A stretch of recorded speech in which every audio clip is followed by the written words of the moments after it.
ଗୋପୀନାଥପୁର ଗ୍ରାମ ପଞ୍ଚାୟତ କାର୍ଯ୍ୟାଳୟ ପରିସରରେ ଗାନ୍ଧୀଜୀ ସାମାଜିକ ଅନୁଷ୍ଠାନ ଟ୍ରଷ୍ଟ ପକ୍ଷରୁ 2025 ବର୍ଷକୁ ସମ୍ମାନ ଦେଇ ଓ ଇଂରାଜୀ ନୂଆବର୍ଷ 2026କୁ ସ୍ୱାଗତ କରି ଏକ ବୈଠକ ଅନୁଷ୍ଠିତ ହୋଇଯାଇଛି।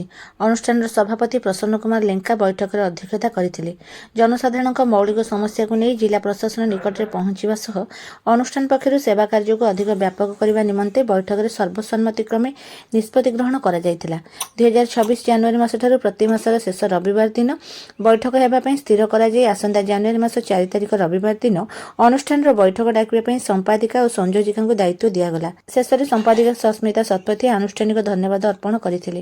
ବୈଠକରେ ଟ୍ରଷ୍ଟର ସଂଖ୍ୟାଧିକ ସଦସ୍ୟ ଉପସ୍ଥିତ ରହି ଆଲୋଚନାରେ ଅଂଶଗ୍ରହଣ କରିଥିଲେ। ମୋ ନାଁ ହେଲା ପ୍ରସନ୍ନ କୁମାର ଲେଙ୍କା, ଗାନ୍ଧୀଜୀ ସାମାଜିକ ଅନୁଷ୍ଠାନ ଟ୍ରଷ୍ଟର ସଭାପତି। 2025 ବର୍ଷ ପୁରୁଣା ବର୍ଷ ତାଙ୍କୁ ଆମେ ବିଦାୟ ଦେଲୁ ଅନୁଷ୍ଠାନ ତରଫରୁ ଏବଂ ନୂଆ ବର୍ଷକୁ ଶୁଭେଚ୍ଛା ଅଭିନନ୍ଦନ ସମସ୍ତଙ୍କୁ ମଧ୍ୟ ଜଣାଇବୁ। ଆମର ଏଇଟା ଆଜି ପ୍ରସ୍ତୁତି ପ୍ରୋଗ୍ରାମ ଥିଲା 2026 ନୂଆ ବର୍ଷ ପାଇଁ। ଏଇଟା ହେଲା ପ୍ରଥମ କଥା। ପ୍ରତ୍ୟେକ ସଭ୍ୟା ଯେଉଁମାନେ ସବୁ ଅଛନ୍ତି ଆମ ଅନୁଷ୍ଠାନରେ ତାଙ୍କୁ ଆମେ ସର୍ବପ୍ରଥମେ ମୌଳିକ ସମସ୍ୟା ଯେଉଁ ଅଛି ସେ ସମସ୍ୟା ପ୍ରଶାସନ ପାଖରେ ଲୋକମାନଙ୍କର ନେଇ ପହଞ୍ଚେଇବୁ। ନମ୍ବର ହେଲା ପ୍ରଥମ 1।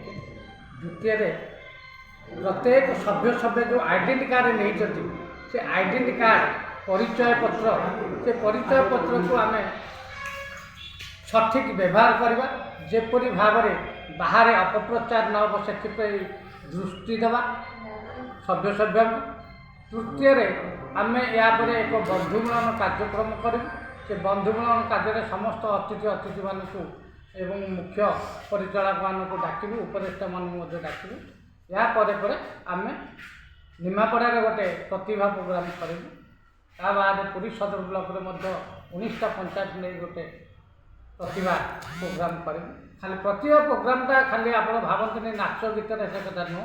ଆମେ ପ୍ରତ୍ୟେକ ସ୍କୁଲ ଯିବୁ, ଏଇ ଗାନ୍ଧୀଜୀଙ୍କ ଉପରେ, ମହାତ୍ମାମାନଙ୍କ ଉପରେ ଆମେ ସେମାନଙ୍କ ସହିତ ଆଲୋଚନା କରିବୁ ଏବଂ ତାଙ୍କ ଉପରେ ଟପିକ୍ ମହାତ୍ମା ଗାନ୍ଧୀ କ'ଣ କରିଥିଲେ ଏବଂ ତାଙ୍କୁ ଆମେ କାହିଁକି ମାନୁଛେ ଏବଂ ତାକୁ ଓଡ଼ିଶା ଆଜି ତାଙ୍କୁ କାହିଁକି ପ୍ରଶଂସା କରୁଛନ୍ତି ଏବଂ ତାଙ୍କର କ'ଣ ଅବଦାନ ଥିଲା ସେ ବାବଦରେ ଗୋଟେ ଆମେ ପ୍ରତିଯୋଗିତା ଛାତ୍ରଛାତ୍ରୀମାନଙ୍କୁ ନେଇ କରିବୁ।